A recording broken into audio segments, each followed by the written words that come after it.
So there is an inevitable element of learning in this.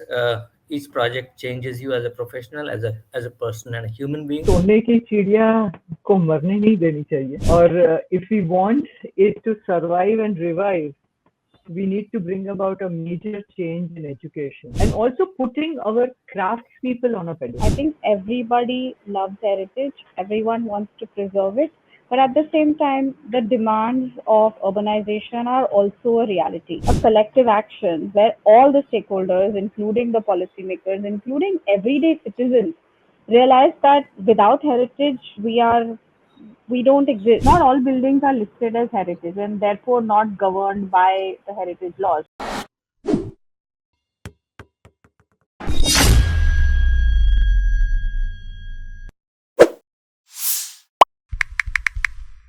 Hello again, everyone. So here we have gathered for a panel discussion titled Architectural Indigeneity of Bharat, Preserving the Golden Bird. Community is the career of tangible and intangible forms, including oral traditions, music, and cultural activities. It helps to understand positive elements that exist in a community so that more sustainable solutions can be implemented to protect valuable cultural resources. An informed society or community will make wise decisions about protecting and preserving resources that define the very essence of their culture and society. Today, as we stand at the crossroads of the present and the future, let us remember that the golden bird is not just a relic of the past, but a reminder of our potential. Our heritage sites and traditions are at a risk of being lost forever in the face of urbanization. It is the need of the hour to ensure that our heritage is conserved and cherished. This is not just a matter of preserving old structures, it is about preserving the essence of who we are. I would now like to welcome our speakers for this conservation panel titled Architectural Integrity of Bharat, Preserving the Golden Bird. We have architect Kiran Kalandani, co-founder of Kimaya in Pune. On his return to India in 1989, Kiran Sir started his practice Kimaya in architecture, urban design, conservation, interior design, and valuation in Chinchwad and completed over 200 projects, which include several important landmarks. They exemplify the changing role of a professional architect that goes into a realm of ethical activism beyond that of a mere service provider.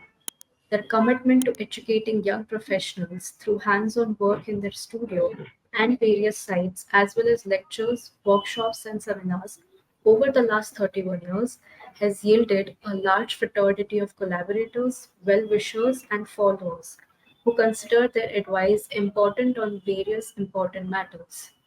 Their active participation in public life and the commitment to the cause of betterment of the quality of life around them is a constant endeavor that drives their activities and products. We have Aishwarya Tipnis, founder of Aishwarya Tipnis Architects in Delhi. Aishwarya Ma'am is an award-winning architect, educator, and heritage conservationist based in New Delhi. She works at the intersection of architecture, urbanism, and heritage conservation. In 2016, her work was recognized by the UNESCO Award for Heritage Conservation in the Asia Pacific region. In 2019, she founded Jugadopolis, a social innovation enterprise to work with youth in making the rich heritage of India relevant to local communities in the contemporary context through a process of co-creation. She is published an author and currently visiting faculty of the School and Planning of Architecture in New Delhi. We have Poonam Trambadia, founder of Conservation Architects. Poonam ma'am is a practicing conservation architect and also an academician. She started her firm practicing in conservation in 2006 and has been working as a consultant to various government and NGO organizations. Apart from conservation and architectural projects, some of her research work include temple architecture of Western India, urban heritage and governance, studies on the rapidly vanishing Parsi architecture, culture, and heritage.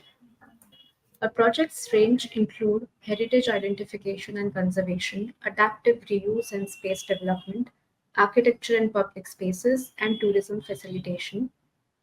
She she was the project coordinator for European Union supported CHMV lab with Ahmedabad Municipal Corporation under the partnership project between Ahmedabad and Valladolid, Spain. She has also been involved with academics since 2008. Presently, with her practice, she is involved as associate professor with Anand National University in Ahmedabad. I would now like to introduce our moderator for this panel, Ashish Rambadia. Ashish sir works as director of the Ahmedabad World Heritage City Trust and works in the management and upliftment of UNESCO-recognized World Heritage Site of Ahmedabad. The trust carries out planning and designing, training and capacity building, community awareness, and other works to build a bridge between people and policies. He started his career at IIT Roorkee as project associate after his degree in architecture from Manipur. He did his master's in architectural conservation from SBA Delhi. Since 2006, he has worked on a varied range of conservation projects. As a conservation architect, he has completed projects with World Monument Funds, Archaeological Survey of India, Tourism Corporation of Gujarat Limited, Municipal Corporations of Ahmedabad and Rajkot, Government of Andhra Pradesh, and Self-Employed Women Association, and others. I heartily welcome you all. Thank you so much for being here today. Thank you. Of course, we already have Parul Ben, and when we had, I assume we had a wonderful keynote speech with her. So I welcome all the speakers for this important discussion today. As the theme goes, the golden bird, our Bharat and its diverse cultural identity, shown in its layers of built heritage, its written and oral history, its living and cultural traditions, they are all collectively the Bharatiya knowledge systems. Though the title of Golden Bird was given to us by foreign travelers or foreign countries, it is our own Asmita, which is the foundation of our heritage conservation initiatives, the initiatives which were known as Jirnodhar or Punarutthan in our ancient text. So the initiatives have always been there in our cultural societies. The Asmita can also be seen beyond just the recognition, just the pride or the significance, as today the norms say. They're more linked with our characteristics, the characteristics of Bharatiya culture. So I welcome all the members today to share their take on the national pride, especially somewhere they've worked for a site or a context or an attribute of Indian culture as they would have cherished. Of course, we have got all the stalwarts from the field today. Let's start with architect Kiran Kalamdani. Kiranji, your Yeah. take on On the subject. Yeah. Uh, well, I feel that we are in a process of defining, trying to realize where we stand and what exactly taking stock of the various aspects of our culture as we go forward, and where we find an inseparable mix between the intangible elements, the natural elements, which are inseparably combined with the architectural or urban heritage. And many times we need to collaborate with several professionals and other experts, and also learn very humbly from the places that we visit or the experiences that we come across. So it is, I think, a very difficult, at times very pleasant exercise to go through all these experiences, which we tend to, as architects, call projects, and others might call them life experiences. So there is an inevitable element of learning in this. Each project changes you as a professional, as a person and a human being, and there are so many of your collaborators from whom you learn.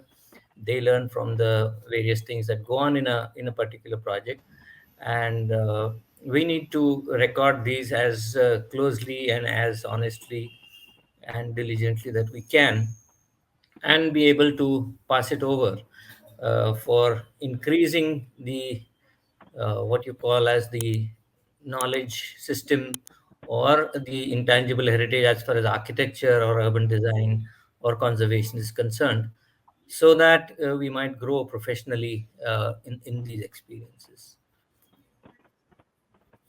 Very well said, I guess. What do you think, Architect Parulben, about the golden Sone ki Chidiya, the golden bird, and the pride? सोने की चिड़िया को मरने नहीं देनी चाहिए. और if we want it to survive and revive, we need to bring about a major change in education, whether it's in architecture, interior, urban planning, regional planning, engineering, also especially in engineering, PMCs, wherever we have special programs for them, and even in management institutes. Because unless all of that comes together, our dream of really reviving and so that our golden bird survives, it is in danger, that we know. Even in Ahmedabad, while we are trying to conserve the city, it is so difficult to find these craftspeople. In Rajasthan, yes, they are available now, but when we started, it was very difficult to get the first craft person. It took them 3 months to find one. Today, you can find 1,000 in Jaipur itself, but that's a different story because a lot of inputs were given by all, and government had put in their will behind all the efforts that were being made by Intact, and essentially Intact Jaipur. And now that's not an issue, but we have to do that everywhere in our country. And if we do that, only then it will survive. Because if the policymakers don't understand, if the engineers are not willing to do that, one of the engineer who is really advisor now on their conservation work was the person who was trained by Nimish, from concrete, cement to lime when we were doing Panna Meena Kuni. So they can change their attitude. It's just a question of putting that the need to them, and also showing them that it's not that difficult, and also putting our craftspeople on a pedestal. Unless we put them on a pedestal who carry all this knowledge, and stop treating them as a mason and a laborer that you treat in the city the way they are treated on other sides, only then we will be able to revive the craft. We have to become their students. I mean, yeah, of course, we all know the need of the hour, which is basically those rigid frameworks that were created to implement public project, especially the framework that we all adapted Yes. from foreign, to appoint consultants, prepare a DPR, find a contractor, and then contractor will probably be directly dealing with the masons or artisans who are basically the doer, who are basically the executor. Very well said. I think let's go to Ashwarya. What would you like to share, Ashwarya? We will frame the questions from this context. I think it's a very complicated issue because, in my experience, I think we are really at crossroads because I think everybody loves heritage, everyone wants to preserve it, but at the same time, the demands of urbanization are also a reality. So, very often than not, most people are always in a dilemma: should we preserve or should we let go of the past and do something which suits our 21st century, that is more modern, that is more aspirational. So I think at every point we come up with this dilemma in almost every project, the past or the future. And I think until we see heritage as the way to the future, this conflict is going to continue. And I think it's not just about individuals trying to navigate this landscape of past versus future, but I think it has to be a collective action where all the stakeholders, including the policymakers, including everyday citizens, realize that without heritage we don't exist. And I think that change of mindset really makes this an uphill task. Absolutely, I think we all need to. I mean, we are already in the process of finding ourselves back, and I think that's why I use the word asmita. It's not really the pride alone or significance alone. It's our own asmita. It's our characteristics that we need to present. Poonam, what would you like to add to this? I think very well covered by all the three, but my talk is on the word about talking about the golden bird. And pardon me if I seem harsh, but the golden bird, when the term was coined, it was being looked as exploitative because they were looking at taking from the golden bird. It was a rich culture, it was a rich heritage, and there was a lot to take from. Today, we also need to look at how do we make the golden bird survive because it is in danger. So that is one thing. The second thing is that when we are looking at heritage, what is the definition of heritage that we are looking at? Are we still looking at understanding historic as something which is just 100 years back? Questioning the definition of heritage because 100 years, when we go move forward 100 years, what a lot of things which we today might also become heritage. So, what is the idea of heritage? Is another thing which also needs to be considered. And taking forward to what Parulben is saying, that the understanding of transference of knowledge. So initially, when communities or artisans transferred their knowledge, it was transferred from one hand to another, usually in families through whatever modern systems or employments or occupations. Times have changed, but the idea of apprenticeship can still be brought in. It might be from family to family, or we might create a new family of, because there is youth, there are people who who are still in need of what could be done, and if these, they could be trained. So the idea of apprenticeship needs to be brought again, and that is what we also need to, because when we say that we don't find artisans, the old artisans are gone and probably their families are also looking at new avenues, because you know why should always an artisan's next generation become an artisan? They might be interested in other occupations. So we need to create more to take this forward, is what I would like to continue. And also the idea and the understanding of uh, what is heritage to India. I mean, the idea of heritage in generic, but what is heritage to India? So that is what I would like to say. So there are multiple narratives, and I think the basic fundamental issues of reforms which are required in our formal implementation systems, in our education systems, and also lots of initiatives which needs to be taken.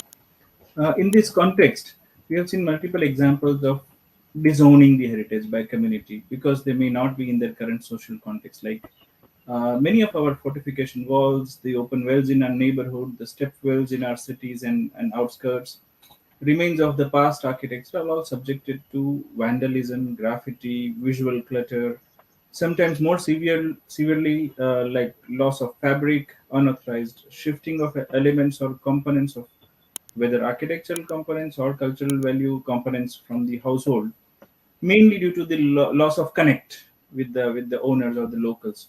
So my question is to Architect Kiran, Architect Parul, and Architect Poonam, what are the ways in which community participation can be ensured in heritage management, both formally or informally? I think that the Our community, experience, sorry, go ahead. yeah, I think Please for go the ahead. community to be able to have a connect with the heritage in terms of either direct ownership or like a joint ownership, that it is jointly belonging to them or they identify with that in some way, that connect should be established. And so the sense of responsibility for not allowing that to change unduly, not bringing in new material that is not harmonious with that, all that comes automatically For it was much easier in traditional communities where the guardianship and the ownership was need not have been spelt out.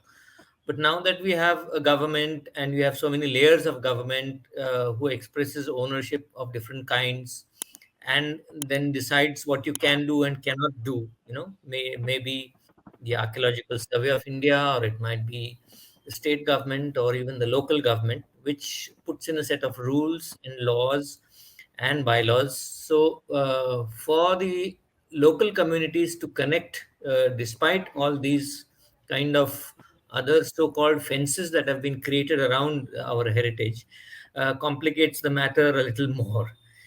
So, and we have inherited this whole system of law and of the technicalities of it, which even further, is not understood properly in spirit and in its practicalities by so many people.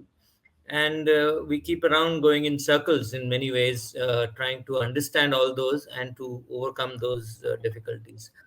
So, how can one really get to the essence of what really that heritage is, and how the ownership could be expressed, in what ways? Because it might be expressed in terms of using those spaces on certain festivals or during the daily routine also, or it might be about, doing certain things to it on a regular basis. So, I think all that needs to be connected properly and brought into our legal and technical systems, so that there is a more harmonious connect between these two. And once that is established, probably we might be more in the driver's seat. So much to do there. Parulben, what do you say? I think instead of concentrating too much on the cities, we should go down to the smaller towns and villages where the fabric is still there, part of it is intact, that community spirit is there. Yeah. And there, when you start initiating certain conservation aspects, even there, when you call meetings, people will come. There are organizations that can do that. I mean, that has been our experience time and again. And people will listen. You can also show them visually through the media, through PowerPoint presentations, etc., how things were carried out elsewhere, and make them participate in that process that you uh, take on of conserving one building, and that would encourage them to take up the street, just the facades of the street. And the minute the street changes, there is a different way that people start looking at it and they are proud of it. But the whole street has to change. You can't just take one building here and one building there. That does not create the impact. And then, even what would you like to have? Kind of that kind of participation also we have done in Amer to engage the people. In Udaipur, it was easy because then we could work on their pride. Aamir अरे मेवाड़ कभी झुका नहीं है, किसी के पास झुकेगा नहीं, और आपके पास इतनी सारी क्राफ्ट है, हुनर है. Tourism is your the only thing that will earn you money. These are the things that we talked about. So for every place, you have to find out uski kya nabz hai. What is it that can work with them? What is it that can trigger their interest and pride? Once you understand that, it's easy to work with them. Amer, because they were mostly migrants, it was difficult. Rest of the places where we have done the work in projects, insisting that the clients find their own artisans. And then when we visited about 10 years later, the number of artisans had grown because people came to see that that was a hotel, high-end hotel. They were employed, they were working, they came from less than 100 feet, the artisans. When you're working in villages and towns, smaller towns, artisans are staying nearby and they keep getting the work. And that's how the community builds up. and their livelihood changes. I mean, livelihood changes are also coming in. Then their aspirations do grow, but they have uh, someone or the other from the family continues to do this because they see money in it. It becomes economically viable. And heritage has to become economically viable for everyone to be able to adapt that and make it part of their living traditions. And we have to demystify the Western myth that people have, the love for the West somewhere, and it has to start, to me, it has to start from primary school. Forget about Yeah, I just the think college. sure. Architect Puram, would you like to add your points to this? Yes, furthering to what Parulben is saying, I would say when we were also working in Punjab, and it was very heartening to see that most of the masons and the karigars which we saw, they in Punjab there is a lot of harvesting of gehu and all, and when there was this harvesting season, these people they actually had two to three floor houses of their own, but because they had nothing to do in that time, they were whoever had whatever skill. So and if they had a skill of mason, then they were masons, they were this, and they trained more, we trained more there. So yes, I definitely agree that in smaller towns it is easier and it is better to get, and they are more malleable to taking training also, because they Yeah. they are not cluttered with minds of what is there and what is around. They are more focused on what is ours and what we can do in this particular space. Also in urban areas now there are community gatherings, there are meetings, community meetings when heritage projects are done. But what we have largely observed, it is about awareness generation, saying that what is heritage and how heritage can benefit. But at the end of the day nobody tells them that what is that 100-meter or 300-meter going to do for them, how does it interpret for them, you know. So bol diya has 100 meters and no construction, 300 meters no construction, but how does it translate, what does it mean to me for my day to day use, you know. Like a new construction, uh, I mean it might be sometimes be as simple as that it's a special zone like an airport, and these are the things you can do and these are the things you can't, you know.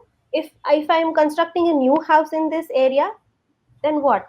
So the idea is that what should not be done is always been at the forefront, rather than okay this is your heritage but what can be done, you know. Lot of understanding of the community comes from that. Okay, if this happens tourism increases and economy increases, but whose economy does increase? What happens, you know, how is the local community except for showcasing whatever they are, what is the local community getting from that understanding? How are they involved in this process? So you know, in urban areas something, because not everything is for tourism. What does this understanding of heritage bring to the community, and how can community be integrated in understanding or conservation of their particular street or area or maybe a small structure of their community? So that is what my message is. I think this triggers another question.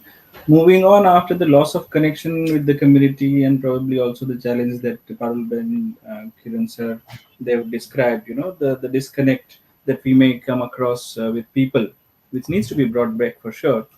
Uh, the better ways to connect community with the architecture, is it adaptive reuse? Because it's not all, everybody is a mason, not everybody is an artisan. So, is it adaptive reuse? We, the fraternity of architecture, can we use the cultural tourism as a support system for heritage economy generation or heritage management per se? Let's not talk about economy. What do we have? I mean, we generally do have a notion of Atithi Devo Bhava, but we still have social apprehensions because we are getting foreigners in our house and we don't know what is their cultural practice, what is their eating habits. So, homestays and tourist guide as a profession, I mean, we are generally keeping our apprehensions, society at large. At the same time, our historic building stock, which is locally significant but not protected, cultural sites, like by law, by regulation protected, which can unravel its potential if adaptively upgraded. with state of the art modern amenities and facilities for tourism, even modernizing it a bit to make it usable for the current generation, even if in additional activity apart from the main ones like our community schools, our government buildings which are not in use after certain hours. So do you agree with me, architect Aishwarya, because you've already worked so much on adaptive reuse projects? I think the point is whether it is heritage or even regular buildings today. I think what is important is that these buildings need to remain relevant to the community. So, if we are talking about, let's say, an old town hall building, but the municipality has moved elsewhere and left the building empty, then how can that building be useful to the community that lives around it? Is a heritage hotel the only answer? I think the of course tourism has been a big driver for adaptive reuse projects, but I think it is now diversifying and we are moving from adaptive reuse to repurposing, which could be any kind of reuse, not necessarily tourism related. And I think there are many takers for it today. I mean, it's taken a long time and a lot of effort by a lot of people. We've come to that point where those who are sensitive consider an alternative option before actually saying that it's of no use to me and let's demolish it. So I think there is a lot of hope that things have reached this point with multiple efforts, and I think for me, I'm a very optimistic person, so I think the future is actually bright.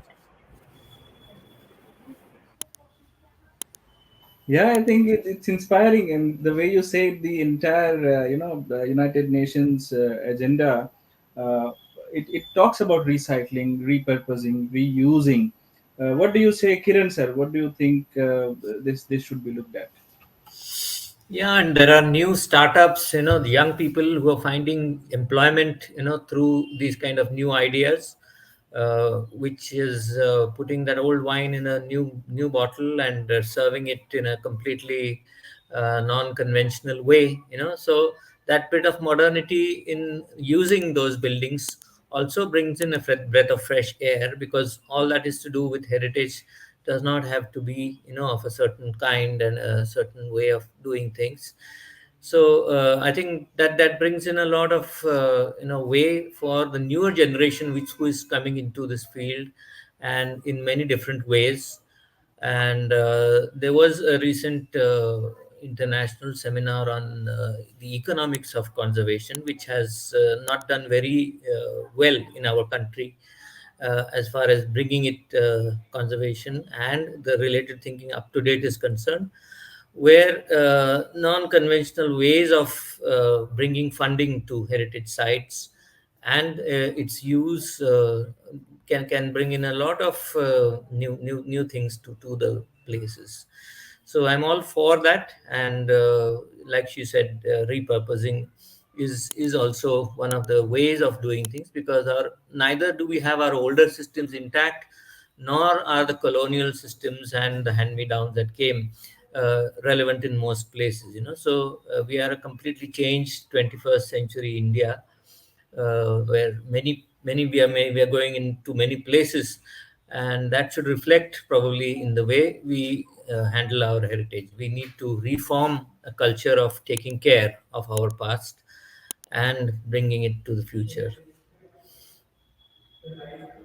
Sure, I think, and if you feel like you can also add your experiences, your case studies, or any examples that you want to share, we have enough time to discuss. Both of you, Yeah, Aishwarya, Kiran. because yeah, many places, see, it is neither the government nor the community who lives around that owns this heritage. There are some agency, for like for example, Aishwarya was also there, and we were working on Ramakrishna Mission property, which Swami Vivekananda had set up in the Uttarakhand. So it's not even in a village; it's in a forest, and the community has got to connect with the place, because they come and use the hospital there. They look at towards it as a spiritual center, and that's a place where wood and the local mud mason, they were connected with the place.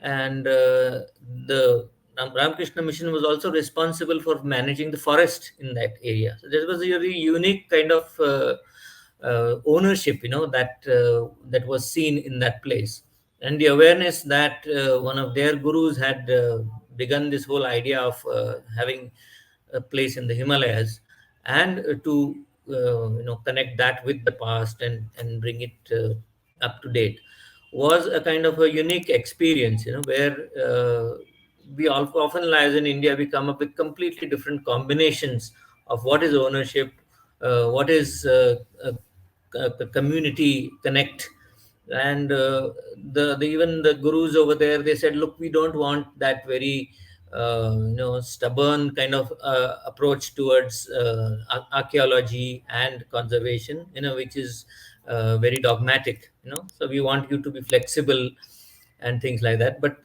having said so, we had to tell them that what is the connect between the materials that we see on the building and the original intentions of the reason for which they were conserving it. So even they had to listen to a few things about the ethics of conservation from us, and they have accepted very humbly, and that was nice to see. So, like I said earlier, that every new project, it brings you a completely different chapter of the various components that make up heritage. Thanks. I invite if there are any additional case studies or examples to be shared, Architect Poonam, Architect Parul, or Aishwarya.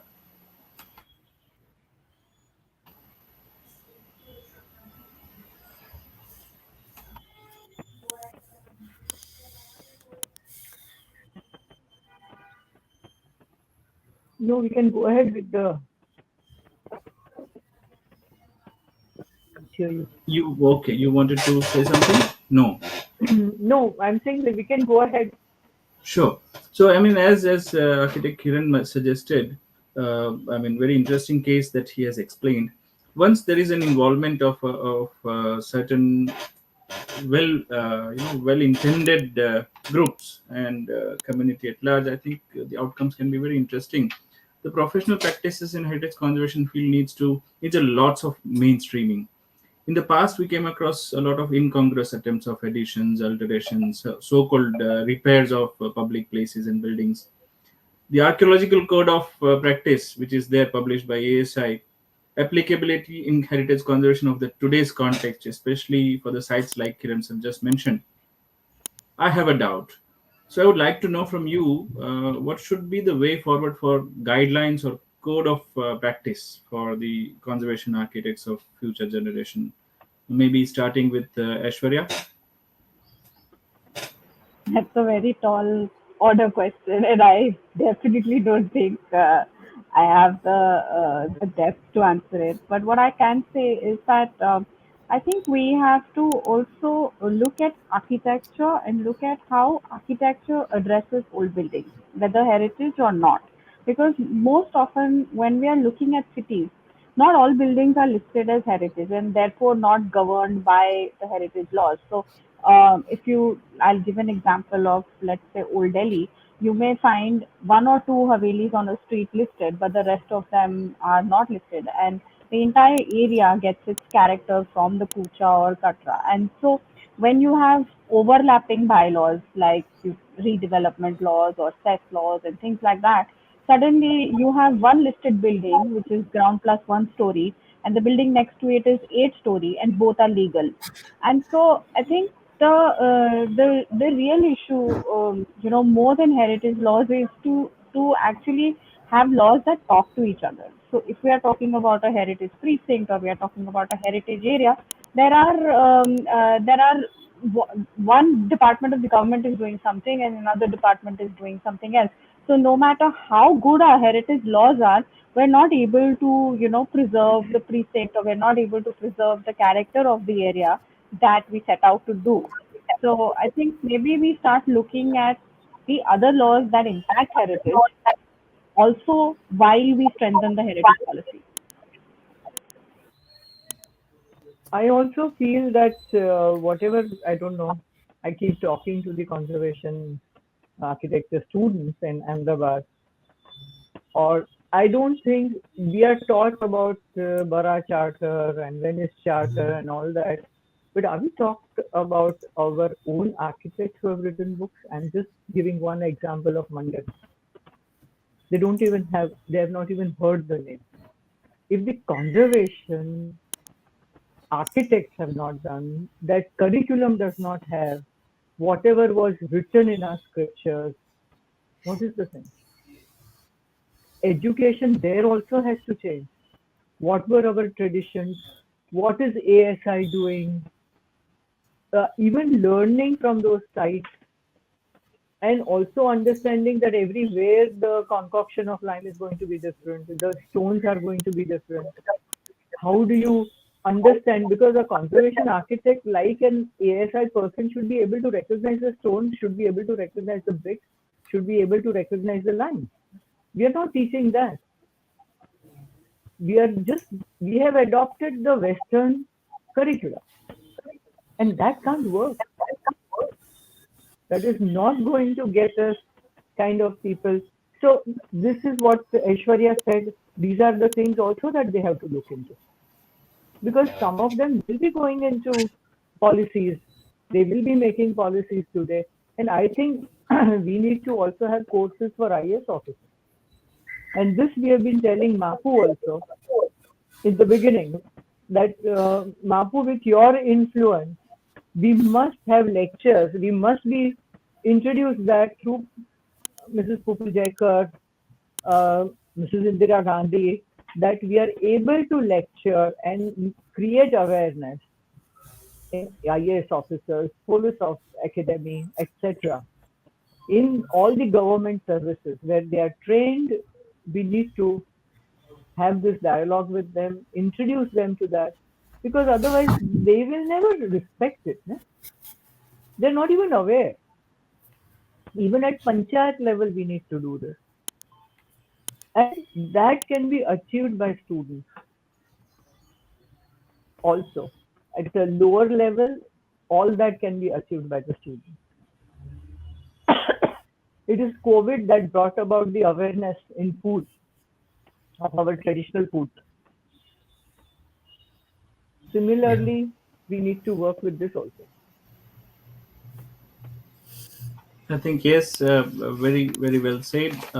In fact, as Aishwarya was saying, most of the government departments make their interventions and they just don't talk to each other. I'm very happy to share that architect Parulzaveri is also nominated by the government of Gujarat to be the member of Heritage Conservation Committee as an expert member, where the officials of Archaeological Survey of India, the State Department of Archaeology, the Town Planning Office, the Municipal Corporation officers, and Heritage Department of the Municipal Corporation, we all sit together once in a month or once in a 2 months time. We meet together, and I think we have started this, and let's see where it goes. But I think these kind of initiatives are much more required, and to be participated mandatorily. So yeah, very interesting point, both of you. Poonam, would you like to add something? Two things. I think the understanding of acts when it comes to, I mean, when we are saying that looking at heritage law, but when we are looking at monuments or individual structures, it is one thing, and heritage law for heritage, but also because when we are looking at living sites like Ahmedabad, now these sites change, and so uh, what happens when I am designing inside a historic area, because at that time I'm not only talking about the understanding of the historic structure, but I'm talking about the integrity or identity of that precinct or of that area, and how is the portrayal of that area or a heritage getting to be. No. So designing inside a historic area and understanding that what can be the rules, laws, policies, because uh, again coming to that 100 300 meter is one, but that is a very blanket law of what can happen in and beside the historic area. But then what is the language? Yeah. Even when the impact assessments are done, you talk about what can be the height, what can be the width, what can be this, that, but nobody talks about the understanding of architectural language. What can be the policies of architectural language which can be portrayed? Because how do I know what I can do with my new building in a historic area? So one side we are talking for the heritage, but I am also asking, say, that what can be done in and with and around the heritage or historic areas.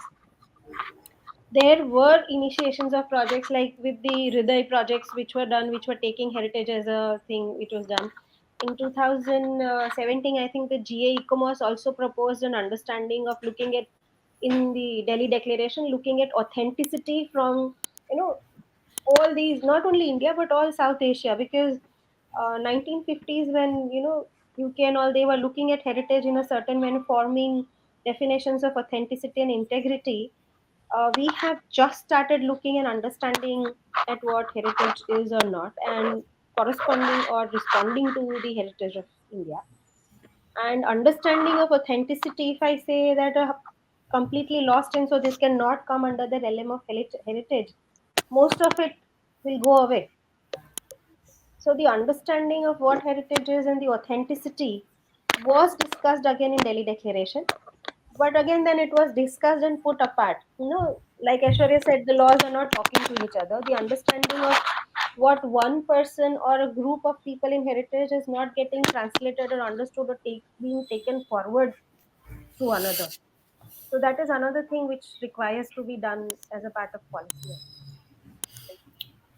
Can I come in there, Also, Ashish? sure. Actually, a Well, few that was years nice. ago, I can see Manish. How are you, Manish? You're Only thing, muted. yeah. Am I yeah, audible? I just and found out a visible place. also. Yeah. I just found out a place to come in. Please continue. Yeah, I'm fine. Yeah, I was just trying to say that many years ago they tried to form an intact charter, for India, and many contributions were asked for from all across the architect community who is associated with this kind of occupation. And probably there can't be like one charter which is signed and now this is final and complete. It has to evolve, I think, over a period of time as we grow wiser in our practices and in our academics about the whole craft and the arts of doing this practice. We need to evolve that. There should be a continuous dialogue, just as bylaws become fixed and they become frozen in time. And also these kind of charters, there should be actually a dynamic charter or a kind of understanding that should evolve. I know, given our very diverse society, and lately culture entering politics and vice versa, it is becoming even more complex and more aggressive, probably on so many fronts. That makes it even more exciting, probably. But that should happen, I feel, that all these thousands of arguments that have been let loose on our intellectual atmosphere should see that it nourishes that whole argument and takes the practice forward and matures, as we go further. Uh, in 1995, there was a conference on future of Asia's past, organized by Asia Society New York and Asia Society Bangkok. And the Southeast Asian countries had participated very well in that. And all of them came to the conclusion that none of these Western charters work for us because we have living traditions and we have to form our own charters. Something was done at that point in time, but I don't know. One will have to look back and see what was that charter that they were working on afterwards, after that conference, quite actively. But ultimately, what is the result? I don't know, because we should look at that as well. And whatever was intact has done. And Delhi Charter, I don't know, because we have not been into academics and these rules, because whenever we worked, we did not look at any of this. And we just formulated our own. And when the students, I especially remember one of the students, Aishwarya, She went and studied our Chavar Palki Walo ki Haveli, and she said that worked as per the Venice Charter and Bara Charter, and all those aspects were incorporated, but they were just common sense. You use your common sense and you really want to work for that place, it comes automatically. You've not followed any of those rules, but they're there. So I think actively we should work on this aspect also. And we must work for Ahmedabad and Gujarat. We also did some heritage policies for Gujarat at one point in time. So I guess. Would you like to share some of the insights that you have in the suggestions made? I don't remember. That was many years ago. And adaptive reuse and repurposing the place is there. But at the same time, when you're taking up the heritage buildings, like I said, it can't be one or two in isolation the way we are facing the problem in Ahmedabad. It has to be the whole street. That law is applicable to that entire heritage precinct or the city. You can't do it in piecemeal just because there is political pressure, there is developers pressure. You can't do that.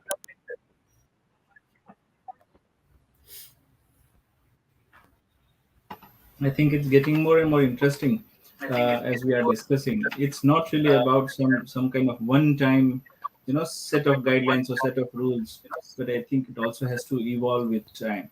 And I think that's very well said. Manish, would you like to add your points to the discussion that we are having on the guidelines, basically the notional aspect of, what are the norms, what are we talking about, what rules? Yeah, I think this was a very important point. I remember that the whole idea of questioning the Western charters germinated into Nara document. The Nara document actually talks about how we as a nation or many other similar nations like India, which has got a lot of these craftsmen alive, build their houses in a certain way which dates back to centuries, right? And I think, is that not authentic? Is not that authentic in the form of restoring a building? Now, if you put this perspective of the South, if I may say, against the North, then the whole perspective of the North is which is very Eurocentric charters, starting from Venice Charter, is that you freeze some actions at a particular time, but we talk about continuity of tradition, right? And I think that was very well encapsulated in the Nara document, in 2-page Nara document, which is a must read. Number two, I think when you talk about our golden bird, I would add an S to that. It's not golden bird; it's golden birds. There are golden birds all over, and Bharat is not a state; it's a union of state, and I think what you can discover golden birds in Ahmedabad, you can discover golden birds in Bharatpur, you can there's so many golden birds. I look upon the whole idea of conservation in a context like India, where at one level we are trying to progress and develop, unlike the West. And our birth rate and other populations are ever increasing, now more than China. At the other end, the requirement of bringing onto issues like traditional methods of construction, which are found to be more sustainable, more relevant, and increasingly becoming more and more acceptable, is a very welcome change, I would say. That needs to be looked into three perspectives. One is the education of it, and the second is the policy making keeping in mind all the global charters and the global mindset and the global experiments that has happened all over the world. And we are not starting afresh. We are actually can piggyback and take note of those. And the thirdly is the implementation. I find there has been a kind of a quite a good approach that we are about to take, or we are taking in certain projects, um, both the government side as well as from the private side. And I think that is a kind of a middle path. It's every restoration should not be looked upon like a museum, or a museumization, which I think many cities in Europe has gone that path, and they're facing problems with it. And instead, if we can go for a more happy marriage between the obvious conservation and development marriage, I think that is the middle path uh, that we have taken in different cities, both by the government as well as for the private. And one word of caution that I would like to say, that it is not, this implementation is not bereft of policy, is not bereft of education. And I think there is a tendency of huge rush of architects who have never actually worked against restoring old buildings are now in the bandwagon of conservation. And because of their eminence and so on and so forth, they say we also do conservation. And I think that is something which is to be ascertained, because it's also inherently linked to education, because I think that is also very important. So practice is not bereft of education. Practice is not bereft of the policy that the national government takes, or the state government takes, or the local government takes. And I think there should be a synergy between these three components of education, policy, and practice. And each of these policies, each of these particularly policies, should take cognizance of, of the merits and demerits of the Western churches, and not just blindly follow them, because that has been come into the international discussion and consultation and criticism, very, very critically criticized, so far as the authenticity of continuity of traditions is concerned.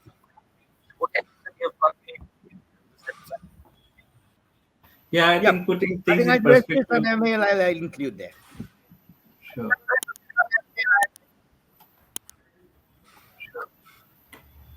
So all the three things in perspective now. We all represent different regions, and as Manish has said, we are birds, golden birds, not just one single golden bird. We all come from different regions, have worked or kind of uh, conserved or restored heritage in different contexts. What is the notion of Because in sustainability? India, it's very difficult to paint India with a one brush. Not at It's all, not at all very difficult possible. to It's paint India with impossible. one. Yeah. So my next question is about the idea of sustainability. It's basically the new thinking that all the architects, not only conservation field, everybody is talking about sustainability. What is the context of sustainability in your practice or in your region? Kindly share some of the thoughts, all of you. The question is for all the jury members today. I mean panel members today.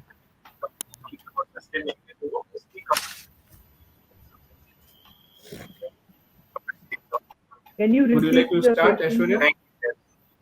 The question is, what is sustainability in the region or practice that you have carried on I could in start with restoration one of of architecture? our oldest projects. It is 33 years now that we're working on a project.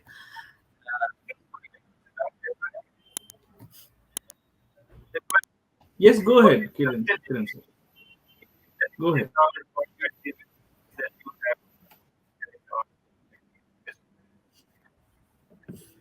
He's I talking would about. like to put in one of our projects, which is about Shaniwar Wada, and which is our oldest project, which Mapu had asked us to do. Once we came back from York, and that project is now 33 years old. And we're still on it. It's not completely done, but a large part of it has got implemented. And there, I think we are. Can you hear? I mean, am I audible? Yes, you're clear. Hello, am I audible, You're very Ashish? clear. There seems to be Yes, some I think there problem. was a delay, but now it's fine. It's fine. Please go ahead. Oh, it seems some problem with connectivity. Let's wait. Wait for a minute.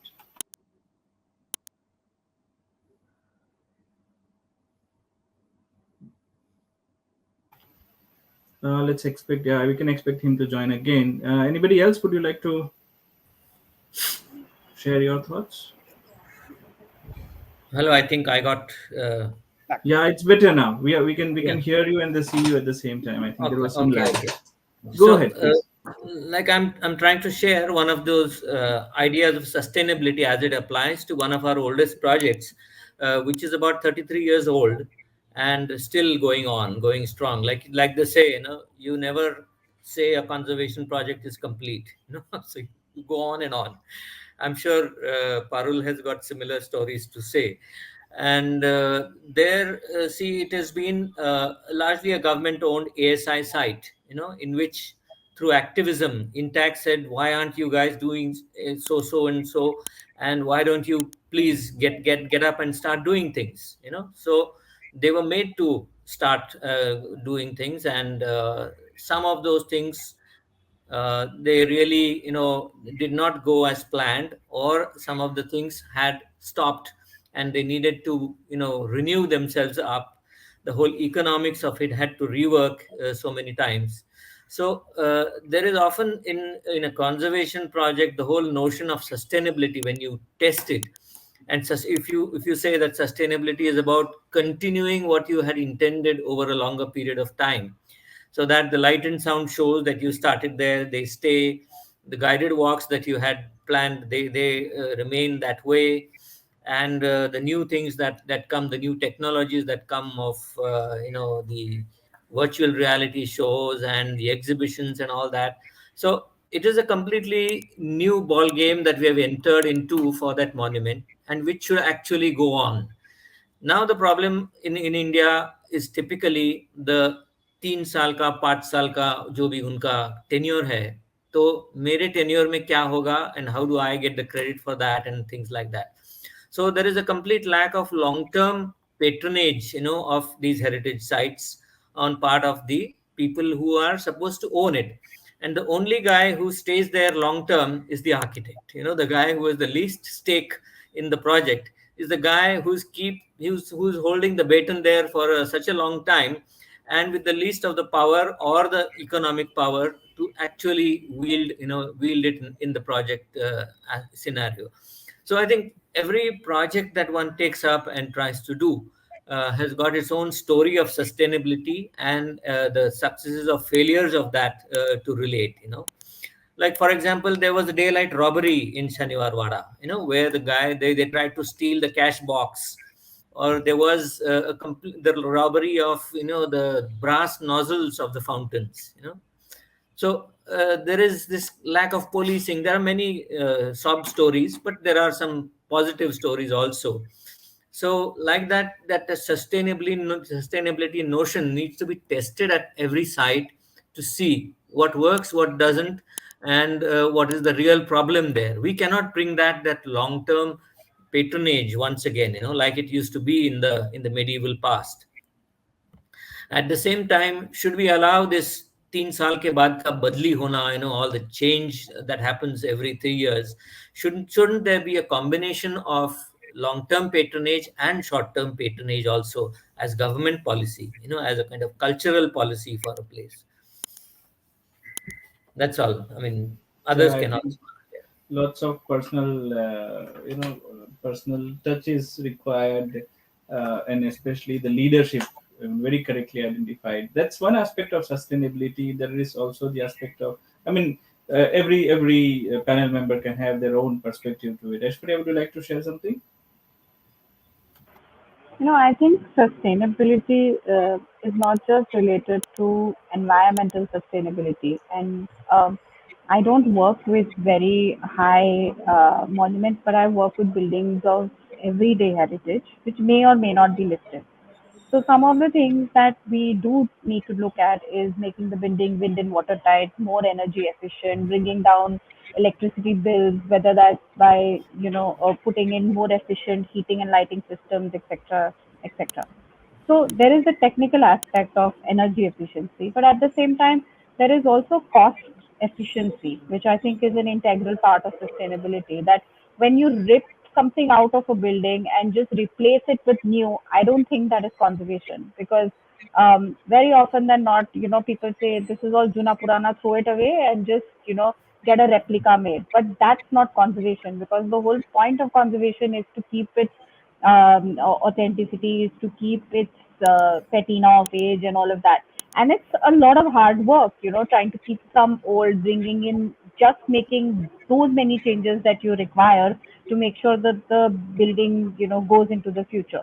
So I think cost efficiency is also important, because I see a lot of wholesale replacement in a lot of projects which are, called as conservation. And the third thing is also, when I look at redoing past mistakes, like a lot of times someone has gone and put in a concrete slab. Now, do you go through, or do you make the building go through the entire trauma of taking that slab out by, causing more stress, or do you accept it and live with it? So these are questions I think that we face on an everyday basis, because the buildings that we deal with are buildings that are lived in, are adapted, are changed by their stakeholders over years of time. So accepting a building as a multi-layered, sort of collage, is our idea of sustainability, and accepting what is and then moving ahead from there, rather than taking something back in time.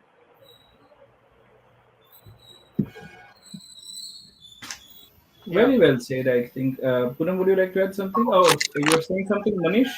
You can go Yeah, ahead. the best definition of sustainability, which I have heard, um, and is that one must think that you're going to stay,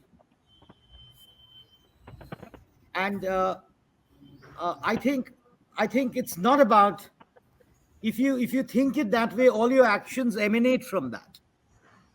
You will not bhag, you will not go away to Canada. Uh, this is something, whether you're trying to develop a sustainable policy for heritage, for the nation, for the place, you have to first think that this is the place of mine to stay.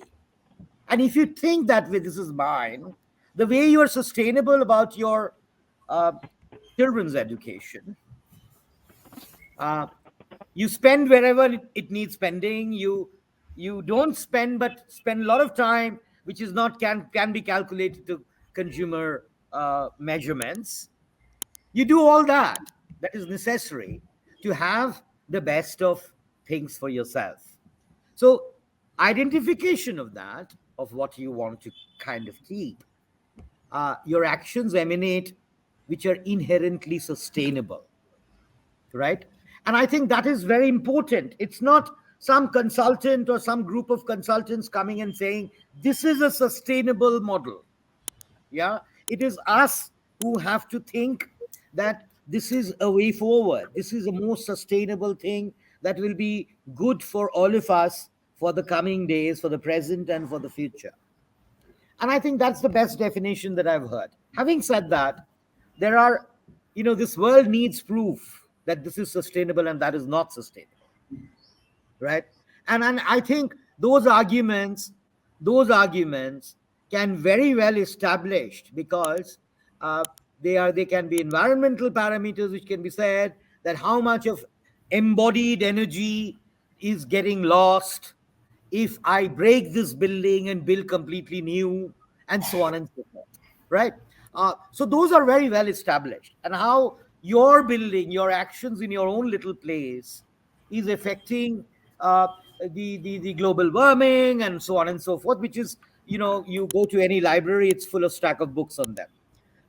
But having said that, I think the best way of looking at the issue of sustainable, how honest and truthful you are about usage of material, which is the best available material, how non-extravagant you are, how non unnecessarily non-extravagant you are, for the sake of keeping pace with the world, which speaks in both languages.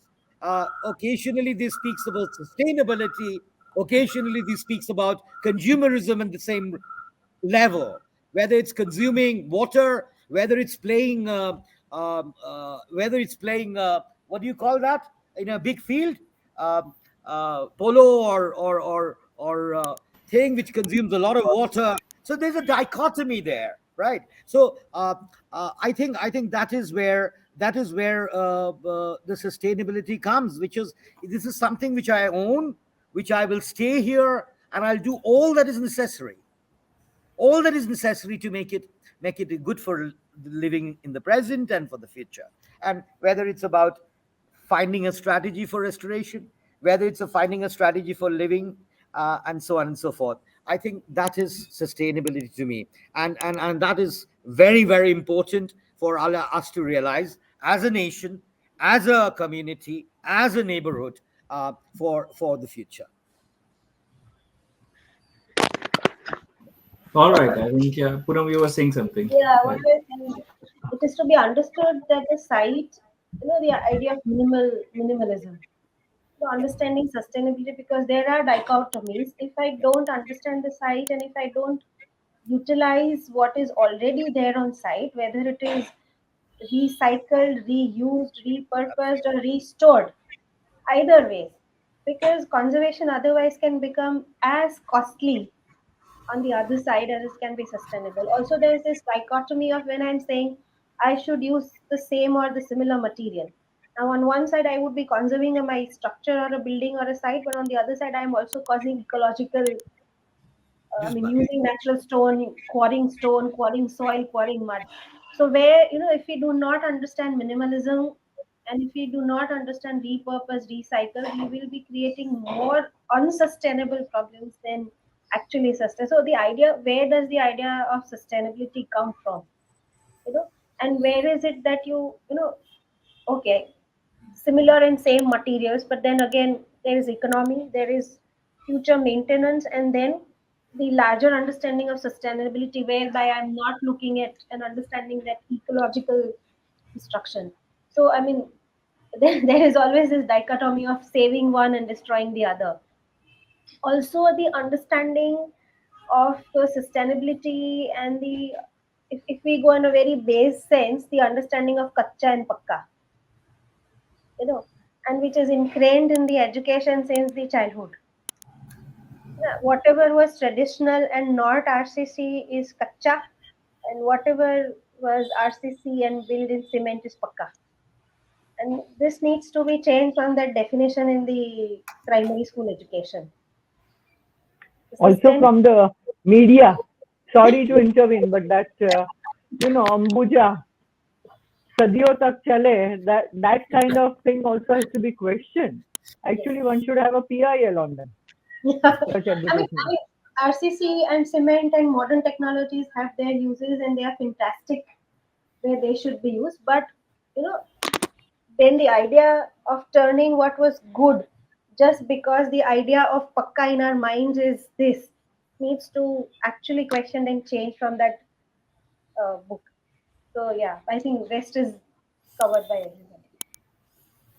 Arun, I mean, Also, yeah, I feel that also to help make things sustainable, the materials also have to be available. So we have to build up a supply chain of the traditional materials available, very easily available, so that people can be sustainable. And like Poonam said, the awareness has to be created um, in many different ways of what is sustainable and what is not sustainable. And we have found that to create this awareness in people, it doesn't help in going ground upwards. You have to come from top to bottom. You make it a fashion. Uday Vilas became a fashion, and Trident became a fashion, and even architects, when we take these trips of the architects and interior designers to show our work in Udaipur, they are also shocked that it can be done. It is available, and it can be incorporated, our traditions and traditional materials can be incorporated with 20th century, 21st century luxury, or even the MEP requirements. So that awareness, and we had to actually, Mr. Overall approved all the tests that our structural engineers said to be done of all the types of stones that were used in that region. We brought them here to LD Engineering College, including Jaisalmer stones and others. And whatever our craftsmen had said, that this is the quality, this is the limitation, this is the benefit of using this stone like this, everything was proved to be right through those tests. So we just have to tap into that knowledge, make it public as much as possible. And sustainability is also like when we're talking of repurposing the buildings or anything. See, there is a source of knowledge and there is a source of continuity. We need to differentiate those two types of buildings or those two types of whatever monuments that we call them. And whatever is a source of knowledge has to be preserved. Whether it's a textile, it's a form of art, it's a form of craft, or a building or environment. But whatever is a source of continuity with certain guidelines, because earlier the craftsmen, those guidelines were imbibed in them and they were accepted by people also. And that's why the continuity remained, even if the language changed here and there. If you see just take the city palace of Udaipur. From one end to the other, you will still find that it is congruent, but things have changed. Take the Jaipur city. The pink and the way they do the white lines, it can be a Corinthian column or a Doric column or whatever, but that pink thing makes it, harmonious. You don't even realize it. That, okay, oh, this is that.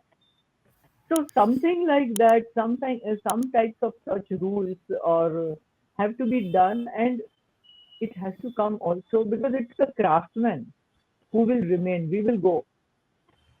If we have passed on that knowledge from one to the other, and they are the ones who will continue to build.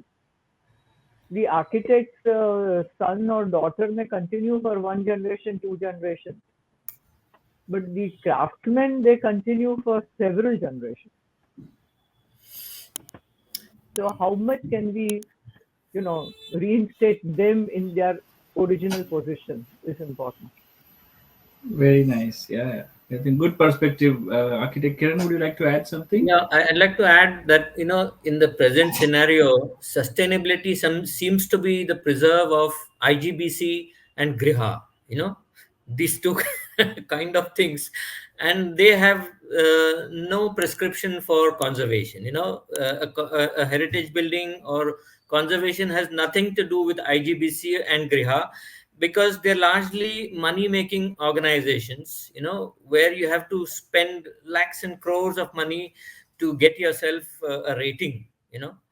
And unfortunately, our kind of occupation, where we do a lot of sustainable practice, by reusing the old building or precinct or whatever, that doesn't figure anywhere on their agendas. They're only commercial or residential or that kind of new building that are part of their consideration.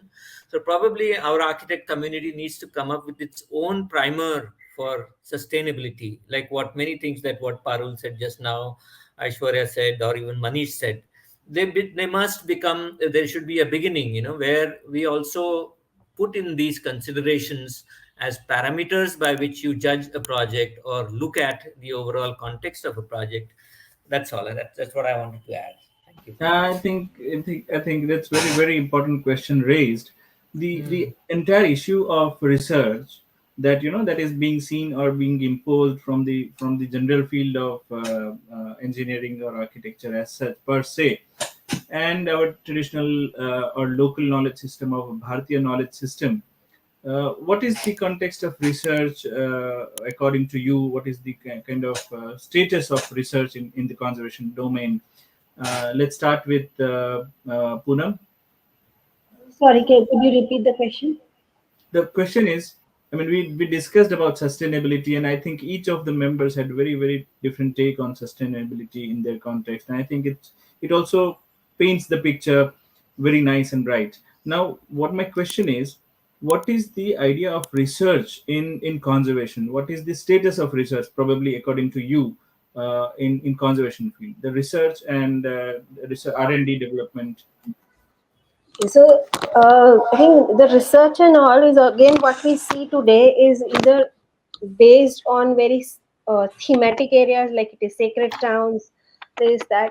I feel very less research is seen in the understanding of local materials, because the understanding and the idea, like Parulben also said, that we need to understand, just like the mason, just like the thing, what is the material of use, because post some time we might not have same or similar materials which can be used.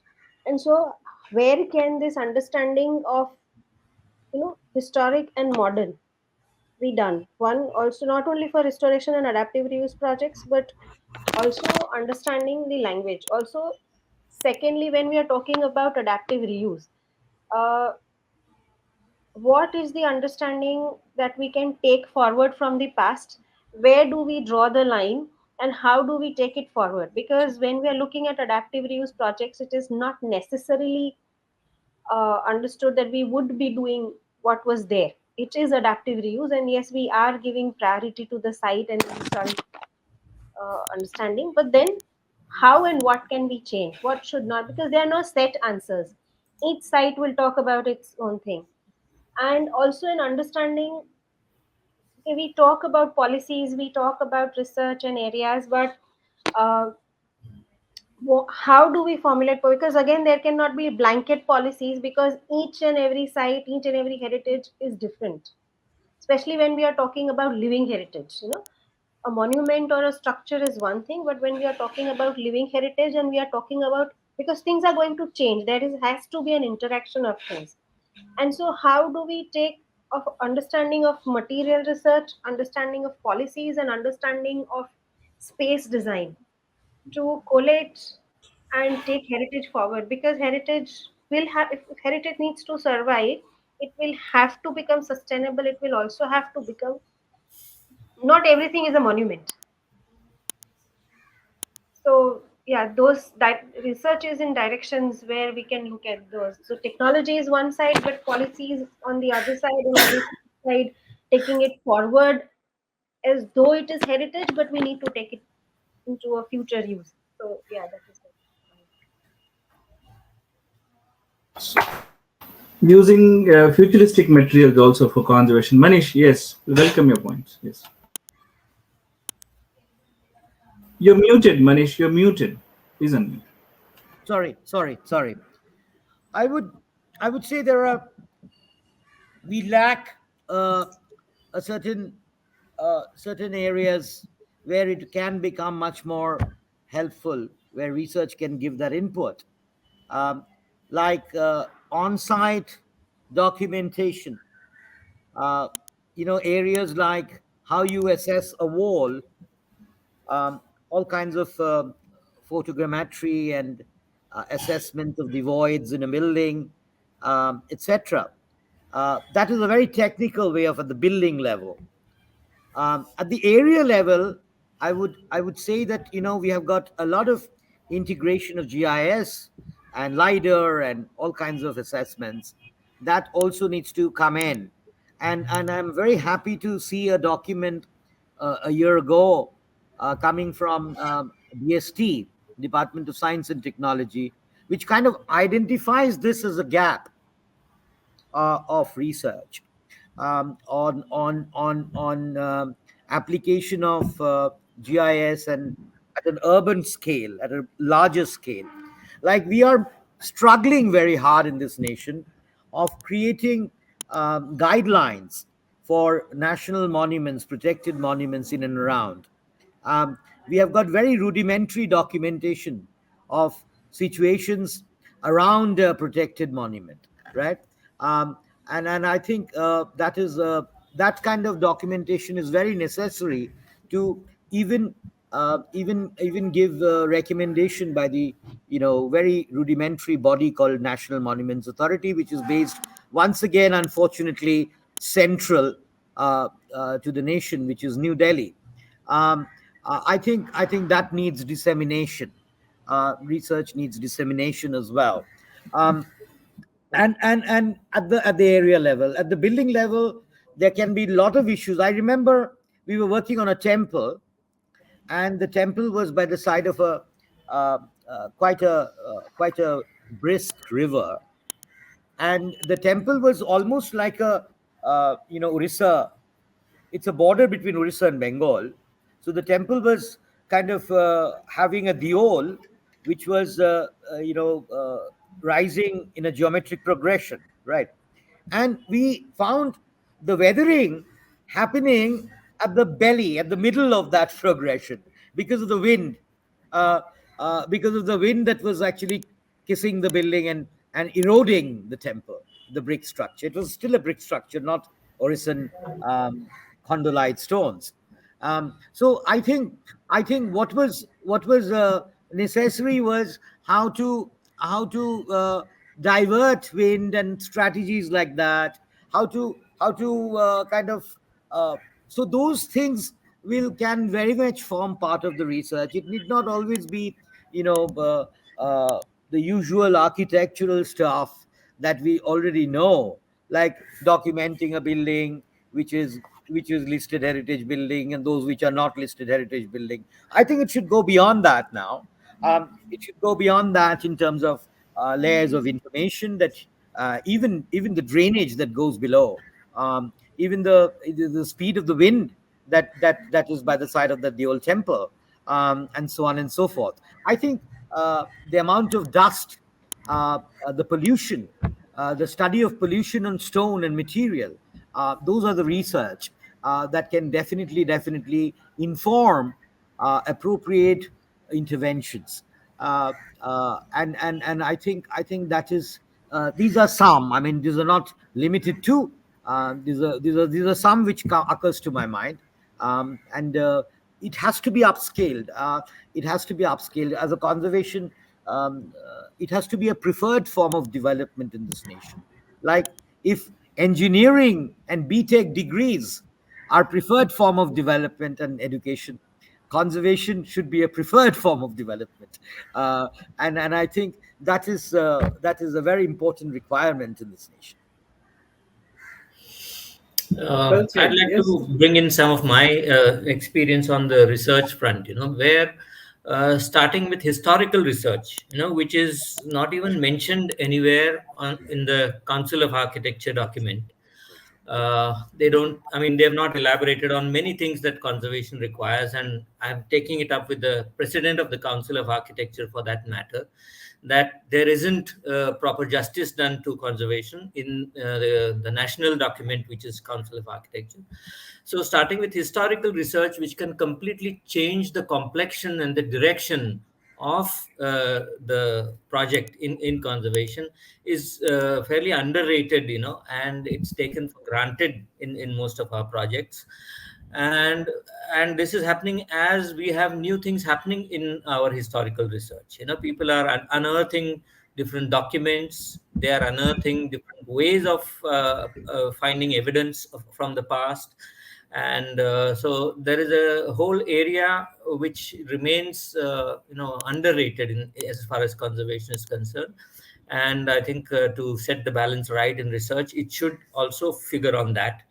And when we say historical research, it is not just the written word, but trying to look at the building as a document, because the building also represents a certain amount of documentation of an era and a period, which people should be able to read properly, because people tend to attach history to the written word so much in India, that these other sources of history are not completely justified and taken into account.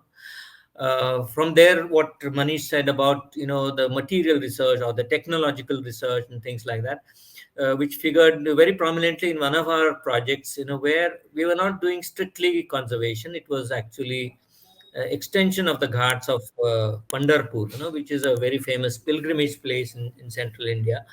And there, people said, why do you need that old basalt? Why don't you put slabs of granite? Because granite is much easily cuttable, and you can put them in large sheets and all that. And what we found out through our research is that though the density of basalt is more than that of granite, the thermal conductivity of basalt is much lesser than that of granite, and which is why probably it's one of the used materials in many of the public places and ghats and things like that. So those kind of lessons learned in many projects, and in the same project we were using lime for the concrete, for the mortar and things like that, and the irrigation department was very, very much up in arms against that, because they're used to using cement, and they were saying hum log cement use karte to hum kya paap karte hain kya, and all that. But we said that let's use lime here, since lime has been used in the older ghats. They were not satisfied with the College of Engineering, which gave an approval for use of lime.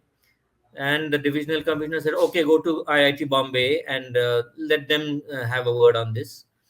The professor Prodipto Banerjee from IIT Bombay, he said, look, I'm very happy that you guys are using lime in this way and for modern structures and all that. And I'm just not convinced about the sheer strength of lime. And why don't you do a few experiments at your college there in Pune? And I will come there personally and check it. And what he found in that checking is that the strength of lime for that given period came out to be 3 times that of what was given in the documents. So that is another big thumbs up for lime and its use. And there is now a technical document weighted by the IIT Bombay, so which is considered as one of the recognized government sources of doing this kind of testing and research and documentation. So I think every project brings in this kind of a debates and these kind of confrontations with the technical communities. So it should become public. There should be dissemination of this kind of research, which is also obviously it should take the research forward and make it common knowledge among the professional communities. So that is where I think we should be going in future. Yeah, I think our one of the members, Aishwarya, is always like to share her learnings, and I think I'll also invite your suggestions in the domain of research. Aishwarya, please. I think firstly, if we talk about architectural education and the kind of research that is there in the curriculum right now, what tends to happen is it's very superficial because it's usually guided by trends, it's guided by what's fashionable, and I don't think students understand what is in-depth research and how is it actually applied in real life context. And so there is this disconnect that begins at the undergrad level itself with the subject and with the depth of the matter. Then then we have a lot of PhD research that is happening, but that stays within libraries. So there are so many people who are doing such brilliant work, and not just in architecture, but in multiple engineering colleges. There are people who are working on materials and have figured so many new things out. But that kind of information, either it stays within academic circles, it stays within those groups, or in expert groups, and it never filters down to the field. So when we're talking about research, I think all of that scientific knowledge and all of that data that is already there, that so many people have worked hard to produce, maybe we should start thinking about how can that be brought down into everyday practice and how can people benefit, because someone has spent 5 years of their life dedicatedly working on a subject, but all that becomes is 500 pages on a shelf.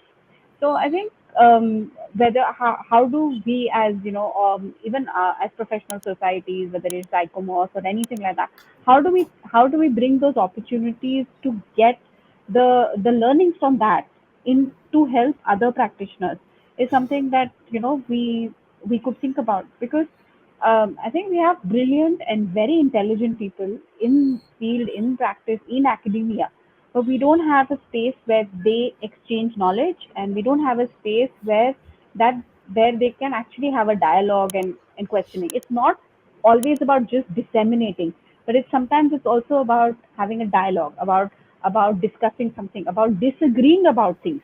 And that space we don't have at the moment. Exchange, the research and exchange also, exchange of ideas. Very well said. I think we are moving ahead, but I think Parulben had to leave, so she also probably is trying to join from the mobile. Meanwhile, we started getting questions from the audience as well. But before we take those questions, let's get to the last, the point of discussion that we wanted for today. That's the future of conservation. Let's start with architect Kiran. What do you think is the future of conservation in India, in Bharatiya context? Yeah, this question was asked by one of the persons in our office. She was a young conservation architect, and she asked Moe Chiba, who was that UNESCO person who had come for distributing the Asia Pacific Award, and she said that look, conservation can't. It's like the medical practice, or it has to diversify into many streams. That you should have people working on economics. There are already some people who are working on disaster management and conservation. There are some people, like we've been saying now, who specialize in research and conservation, or some people who specialize on various aspects of conservation. So it has not remained like a one conservation architect and comes and he does all. So those days are gone, and you have a very collaborative sort of practice based on the size of a project or the available funding for every component of it. So I see that future like that, where you need a generalist who needs to know what happens in every field, and you need specialists where the specialist is really goes burrows deep into that hole. However far he gets away from the surface is no matter, but he also is there. So there is a combination of the specialist and the generalist in conservation that you need many times, which is what the future, in my opinion, is.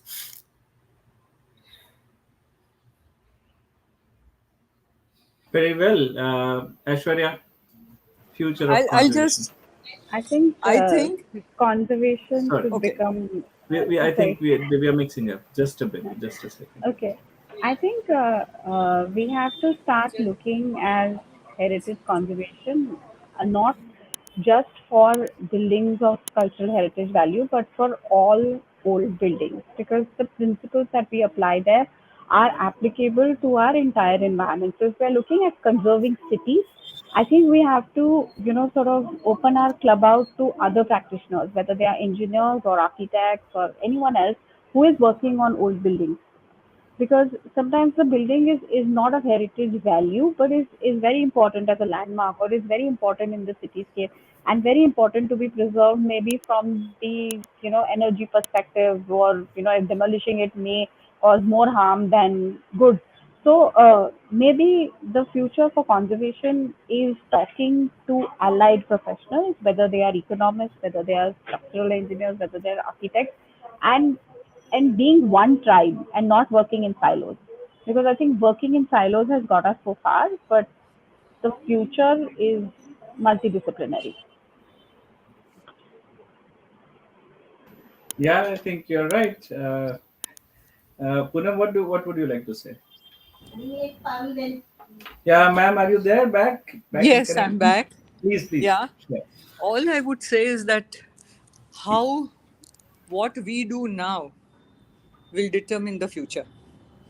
How active we become in this conservation, how much can we push with COA, government, and like I said, how much awareness can we create with in all the public institutions and other educational fields. That is what will give the boost that conservation needs. We have to be very active in that, and then it will roll. I mean, I find that in Rajasthan it has started rolling, right? It took us 20 years to do that. And once the government officers, once the government officers got convinced and it was put in Rajasthan Urban Infrastructure Development Unit. We convinced him it. We were after that person, and they had seen the results also what we had done. Uh, it is acceptable now. Conservation is the buzzword for in Rajasthan. We need to put in that much effort. Without that, nothing is going to happen. And Council of Architecture needs to change. Earnest money needs to go, or they have to say that there is no need. Uh, I mean, you will not be disqualified if you're paying the earnest money. The last time I had a talk with the person, I don't know, Ashish, if you were there or not when we met him at SEP, Triple ID and IIA group. I said, why did you not say to the government that earnest money is not acceptable? Or why don't you cancel people's registration if they have done that? And the answer was that if we would have done that, most of the architects in India, their registrations would have, we would have to cancel it. So I said, cancel one, and then others will not do it. You're right, All I big guess. I names. think I remember talking with you Huh. about this also. So, Sure. someone has to like take a position. Either you say it's okay, you can do it, remove that law. So all these small things also come in the way, ne? So we did not ever, after doing all the pro bono work, working through Intac, with Ruidip also, we did not take up the projects because we said we will not pay earnest money. And COA did nothing about it. We said, you write to the government. And they did not do anything. Or you cancel other people. They were all big names who have done conservation work there. Very well said, I guess. Yeah. That way, I'm proud that Okay. at least the Ahmedabad World Heritage City Trust, whenever we engaged with the professionals, we made sure that it is fair. So there is no financial bidding, at least in the past, whenever we procured the services of architects or conservation architects, no financial bidding, no earnest money deposits. Yes, we need to have some check measures for security and the payment schedules and all that. But beyond that, you don't really need to get into this kind of the Exactly. bidder mindset for architects, for professionals. Right. Any case, taking the way, I mean, the discussion forward, Punam, I think we missed your inputs on future of conservation. No, no, I think mostly covered and Parulben already said most of the things. But I think, yes, we need, when we talk about capacity building, it is not only about us and the end user. The capacity building also needs to happen in the authorities. Also, there is this understanding of professionalism whereby you need to understand that there is a consultant and a contractor. So, again, going into the understanding of how a consultant guides and what happens on site. So, the capacity building and the bridging between these various agencies, allied fields is one thing, and then there's various agencies is also another thing, because initially it was the conservation architect and directly the artisan on sites, but things are changing, and when it is coming into mainstream profession, there is a contractor in between, there are varied other agencies in between, there are various other authorities in between, and capacity building needs to happen at each level. The Right. understanding of conservation needs to happen at each level, because they need to understand that a conservation architect is not a contractor, neither a contractor is a conservation architect. Yeah. And so, that understanding and that bridging also needs to happen to take it into the future. But I think we see a future, because I mean, personally, from my experience, and when we had come to Gujarat way back in 2007, and we always kept on thinking, let's go back to Delhi. But we stayed, and uh, we persevered, and I think there is a change that we see. There is talk, there is understanding, there is this dialogue which has progressed, at least. So yes, there is definitely a future, but if we want to take a good future, we need to have cohesion between various agencies and allied fields. Well, I think we have covered most of the points. I mean, from our fraternity, but there are a couple of questions from the audience, and we are closing down to 6 o'clock. Let's quickly take the questions. I'll request any one of the panel members to address, and then if there is any additional dimensions we can add quickly. The first question goes: what strategies can be employed to mitigate the impact of climate change on historic structures and their surroundings? Open for all members.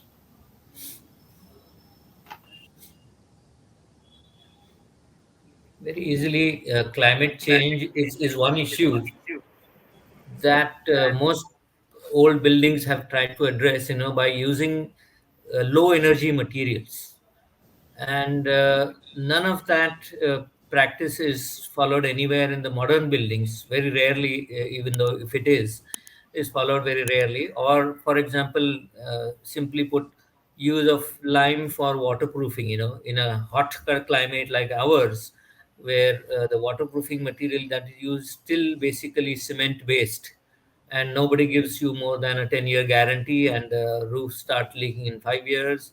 They're very poor thermal capacity and things like that. So if our contemporary architectural practice can learn from conservation practice and learn from the time tested materials, I think it will make a huge climate change in this fast developing country of ours, where the Right. cement manufacturers are really ruling the roost and Yes.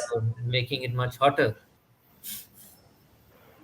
Also, I'd like to Uh, add that there is a lot of research different universities are already doing on the subject because, for example, the reality of climate change is like for generations people have built with, let's say, mud, but the destruction and the pollution of soil, the mud is not of the same quality as it was so many decades ago. And so, if you are actually building with it, is it achieving the same strength or not? So many engineering colleges and other institutes are actually doing this kind of scientific research to see what the difference is. The levels of precipitation have changed. So a city that was completely dry for generations is now facing so much of rainfall that it's not able to cope with it. So I think we really need to integrate technology, and we really need to have a lot more scientific input and data into coming up with these strategies of how can we become more disaster resilient, because climate change is a reality now. And this year the summer has been so severe, the monsoon has been so fierce. We've seen what is happening in the hills. So these are questions of reality that are hitting us with so hard. And I think there has to be more directed research in this field before we can give that answer as to what strategy should be adopted or not adopted. Well, yes. Great. I think there is the but second question. Yeah, ma'am, please. no, how can we get all the researches in one place? What is it that can be done? I mean, this is what we were trying for many years, that writing to the universities, etc. Rizvi University College also, the dean was trying to do that, but people don't respond. And how do you access this? A kind of a portal where everyone puts up their research. See, unfortunately, the copyright and the patent and all that coming from the West have ruined the our tradition of sharing the knowledge, which was always open. And also that needs to be addressed so that this knowledge and all the research that Aishwarya is saying is available to everyone. At least in the first place, all the conservation students and architecture students should get it. The engineering students should get it, and the professionals. Professionals can pay to get it, but whatever, like academia, edu, and things like that, if one can post the papers there. Sure, I Yeah, guess I think. that is one of the Please. portals where I post all of my papers for free, Okay. no charges for anything, and I occasionally do a check on who has sort of visited those papers, from where, how many pages they've read, and their reactions to it. That's a wonderful portal that I Okay. find for sharing Okay. the whatever experiences, and they've rated me as one of the top 1% persons who shares information for free. So I think if we can let that tribe grow, it will be a Yeah. very place. And like what Parul said, that why should we have those patents and paying money for getting somebody's experiences and all that. So we should promote these kind of open kind of forums, probably Yeah. for knowledge sharing. Yeah. In fact, I'd request IIDA to take this request forward, even to the whatever level they can, whether it is a Yeah. council of architecture or a Yeah. That's department of the education. easiest thing one can do. Yeah. Thank you. Hmm. Last but not the least, the final question, I mean, that we can take, there are many more questions, but I think we'll just have to take one Yeah. more, We need to stop which here. is how can we help cities grow while keeping the old parts of the city looking or feeling the same way? So basically, the identity. We can do that if we can convince the city builders that the earlier city builders were much smarter than us.